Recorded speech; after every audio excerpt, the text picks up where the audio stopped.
BJP কর্মীকে মারধরের অভিযোগ উঠল তৃণমূল কাউন্সিলর সমীরণ দাসের বিরুদ্ধে। গতকাল দমদম লোকসভা কেন্দ্রে নির্বাচন ছিল, আর শেষ মুহূর্তে বুথে ঢুকে ছাপ্পা দেওয়ার চেষ্টা করছিল তৃণমূল কাউন্সিলর সমীরণ দাস, আর এমনই অভিযোগ বিজেপির। এর প্রতিবাদ করায় বেধড়ক মারধরের অভিযোগ উঠল বিজেপি নেতা পৃথ্বীরাজ মুখার্জির। গুরুতর আহত পৃথ্বীরাজ মুখার্জি। বুথের মধ্যে ফ্যান খারাপ হয়ে গিয়েছে এই অভিযোগে বুথের ভিতর ঢোকে কামারহাটি পৌরসভা ২৬ নম্বর ওয়ার্ডের কাউন্সিলর সমীরণ দাস, আর এমন অভিযোগ বিজেপি নেতা পৃথ্বীরাজ মুখার্জির।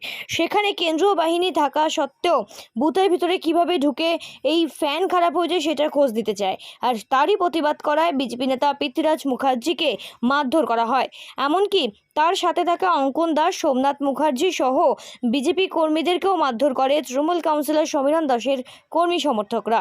কয়েকজন তৃণমূল কর্মীরা এসে ১১৮ নম্বর বুথ, ১১৯ নম্বর বুথে এসে বুথ দখল করার চেষ্টা করছিল, আর এর প্রতিবাদ করায় বুথের সামনে বিজেপি কর্মীদের মারধর করা হয়। এমনই অভিযোগ বিজেপির।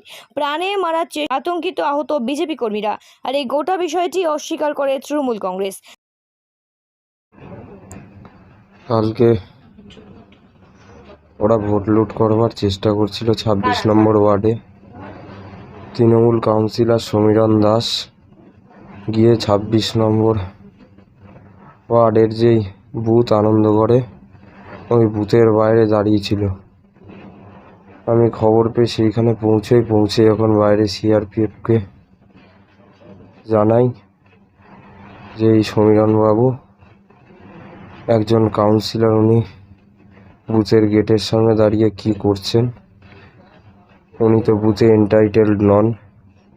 তখন সিআরপিএফ উঠে তাকে গিয়ে বলেন, সমীরণবাবু ওইখানে বুথের দরজার সামনে দাঁড়িয়ে ভেতরে লোকজনকে ইনস্ট্রাকশন দিচ্ছিল যে তোরা ভোট লুট কর, আমি বাদবাকিটা বুঝে নেব। সেই সময় আমি গিয়ে যখন সেখানে আটকাই, ৫টার পর থেকে ওরা শুরু করেছিল লুট করা। আমি যখন সেখানে গিয়ে আটকাই, তখন সমীরণ দাস ভেতর থেকে বহিরাগত বলতে বলতে বাইরে এসে প্রায় ৫-৬ জন মিলে এবং কাউন্সিলর নিজে আমার ওপর চড়াও হয়ে আমায় প্রচণ্ড মারধর করেন। প্রতি বিধানসভায় প্রার্থীর পক্ষ থেকে ন্যূনতম 4 জন ঘুরতে পারে, রাউন্ডে থাকতে পারে এবং কিভাবে নির্বাচন সংগঠিত হচ্ছে সেটাকে তারা পর্যবেক্ষণ করতে পারে। সেই হিসেব মতো সারাদিন ধরে সমস্ত দলের প্রতিনিধিরাই নিয়ম অনুসারে ঘুরছিল।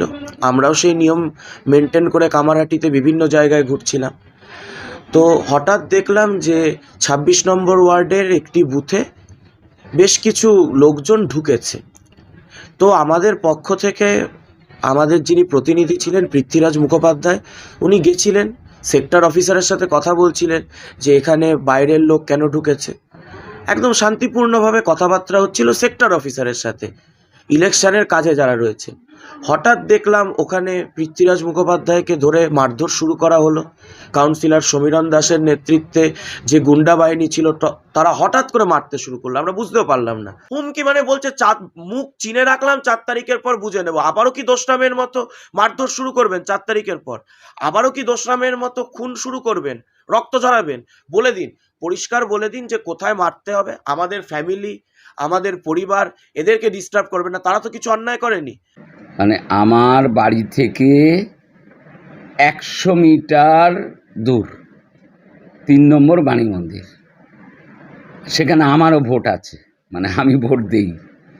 তখন ওই আমাদের কর্মীরা, মানে যারা বুথে এজেন্ট ছিলেন এবং বুথের যারা প্রিসাইডিং অফিসার বা পোলিং স্টাফ ছিলেন, তারা বললেন গরমে আর টিকতে পারছি না।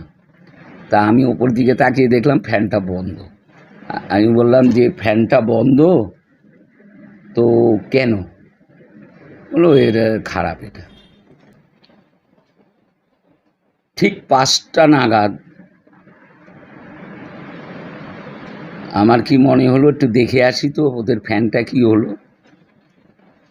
আমি ভেতরের তো ঢোকার প্রশ্ন নেই, আমি কেন ঢুকবো? আমি বাইরে দাঁড়িয়ে জিজ্ঞেস করলাম কি তোমাদের ফ্যান তো ঠিক হলো না, এই গরমেই কষ্ট পেলে?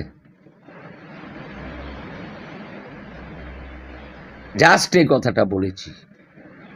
দুটো ছেলে মানে রয়েছে আর বলছে কাউন্সিলর এখানে কেন, কাউন্সিলর এখানে কেন, কাউন্সিলর রিগিং করছে, কাউন্সিলর বুথ দখল করছে।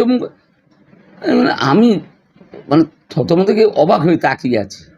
এইভাবে কেউ আজ পর্যন্ত আমার সঙ্গে আঙুল তুলে নোংরা ভাষায় গালাগাল দিয়ে বলছে আমি নাকি ভেতরে ঢুকতে চাইছি কেন, আপনি এখানে কে করছেন, না কাউন্সিলর কেন ঢুকবে। আমি বললাম আরে এটা তো আমার পাড়া, আমি একটা কথা জিজ্ঞেস করতে এসেছি, আর এখানকার অসুবিধে হলে আমি একটু দেখি। দূরে নিয়ে গেছে ধাক্কাধাক্কি, ওরা যাবে না, ওরা ছবি তুল। তারপরে আমি দেখলাম দূরে খুব ধাক্কাধাক্কি হচ্ছে, তা আমি দেখলাম এটা চূড়ান্ত নোংরামো। এইসব নোংরামের মধ্যে আমার ভালো লাগে না, কোনোদিন থাকিও নি। বেলঘুয়া থেকে সৃঞ্চিনী পোদ্দারের রিপোর্ট, সঠিক বার্তা।